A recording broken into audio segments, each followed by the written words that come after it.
You ain't a loser for finishing last, and Tesla just proved that. Hello, journeymen and journeywomen. It's Kathy here, and you're watching Tesla Journey.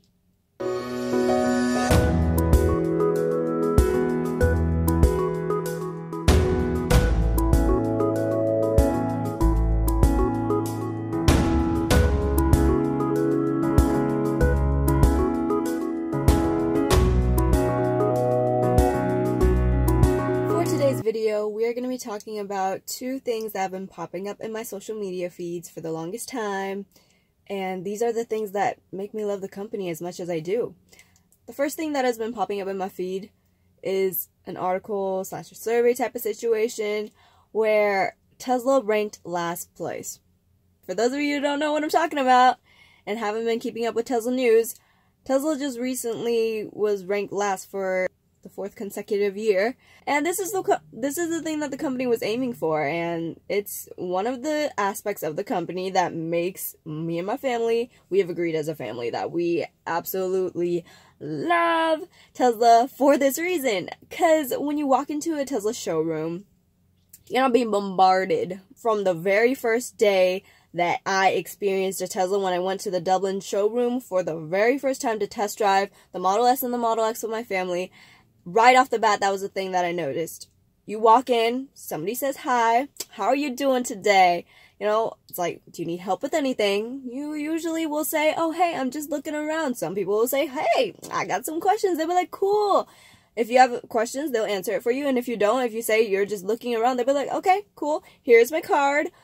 Feel free to holler at me if you have any questions. Otherwise, I'll be over there chatting with my colleagues.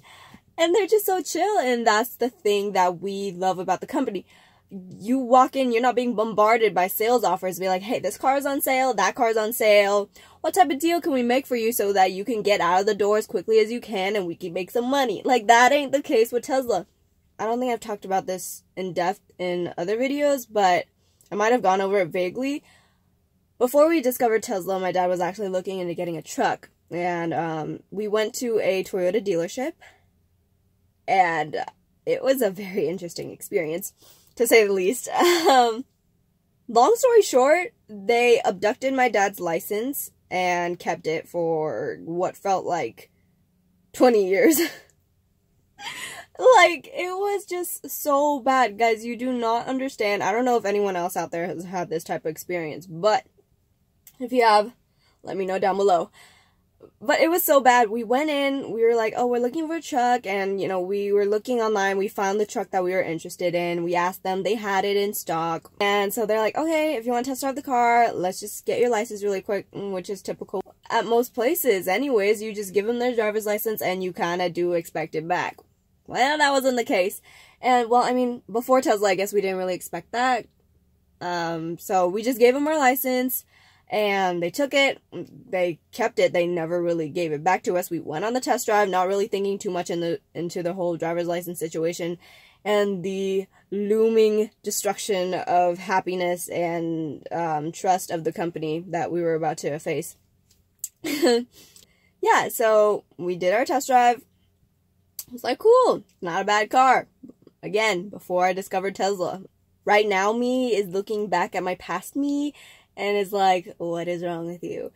I was like, okay, let's do this. And they made us an offer. I forgot and don't want to remember anyways. They made us an offer. My dad's like, nope, I want it for this certain amount, which was lower than the price that they offered. It was a very tedious process. And, you know, my dad kept on insisting, hey, this is the price that we're going to give out the door. If we don't get it, we're leaving. Plain and simple as that. Keeps coming back out, making new offers, blah, blah, this, that. My dad's like, at one point, he's just like, nope, we're leaving. We don't want it anymore. Can I have my license back? And he goes back into his room. He just acting as if he didn't know where the darn license was when he was the one who obviously took it.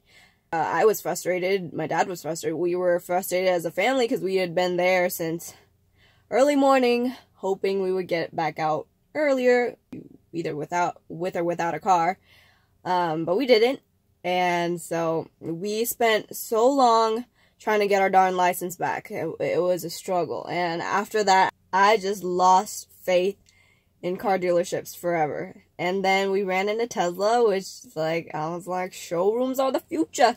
And the way that Tesla salespeople, customer experience specialists, owner advisors, the way they are taught to interact with potential customers, potential owners, it's something that every dealership should learn from. Like, they really should. I feel like they need to hire someone from Tesla to teach their salespeople how to sell cars. So I just wanted to get the perfect and the exact wording on this. But in a blog post in 2012, Elon had said, "They are not on commission and they will never pressure you to buy a car." Talking about the salespeople. "Their goal and the sole metric of their success is to have you enjoy the experience of visiting so much that you look forward to returning again." And no joke, because when we bought Baby, that was the reason why we bought Baby, because we love the experience of interacting with their employees so much that we're just like, even though we left, you know, there's a part of me starting to like creep up on me saying, you know, you should really get this car. It's a weird thing. Like, if you think about it, you wouldn't expect that to actually work, but it does wonders, because here we are, an owner now, and it's one of the biggest things I love about the company. In 2016, so it's not like current, but Elon actually tweeted, "Tesla finishes last in being salesy. Whoop whoop." Good. Also, I can't believe there's a real Pied Piper. And I'll include a screenshot of this on the screen. But Tesla was nowhere close to the average. It's a way of getting attention in a way too, because it's like, oh hey, this company got last place. Like, some people may not think too much into it as to why it is last place, and they're just probably going to talk crap about the company. I mean, I can already see some people being like, hey, look at Tesla, it has the worst rating ever. And so, I mean, if you don't dig into the details, then yeah, I could see a lot of people saying that Tesla is a horrible company and they rank last, and this is why I'm with Audi and Lexus and Toyota. So now I know which dealerships I'm not going to, for sure. Being Audi, Lexus, and Toyota.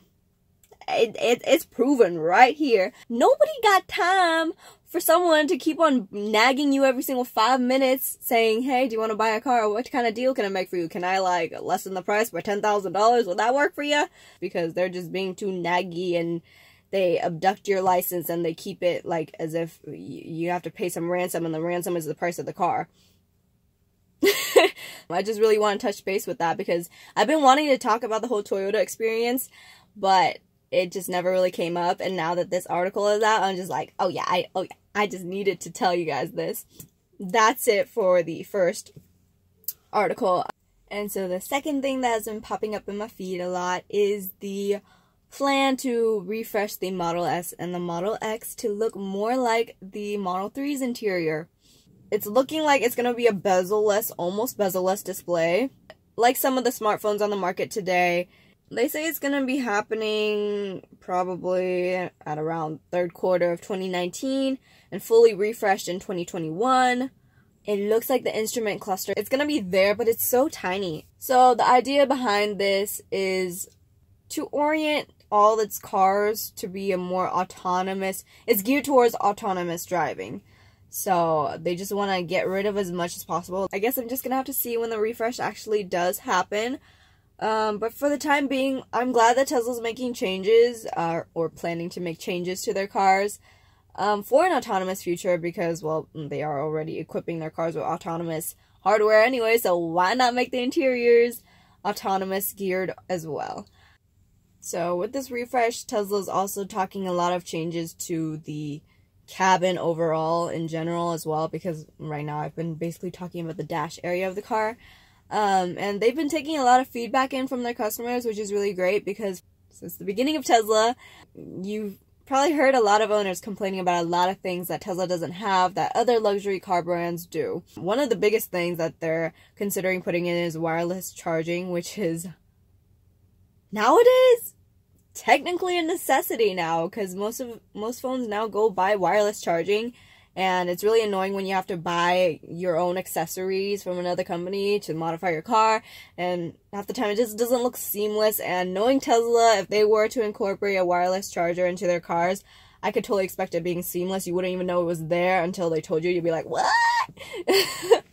But that's it for the 2 things that have been popping up in my feed, because I'm like, these are the 2 things that make Tesla one of my favorite companies in the world. And before I end this video off, guys, we are so close to 1K subscribers on YouTube. It's a small number to most people, but to me it means the world. Even just having so many of you already in our community, it means a lot. And I'm so excited to see that our Tesla Journey family is growing. Those of you who've been keeping up with me since my Model X video, you guys know what's coming up.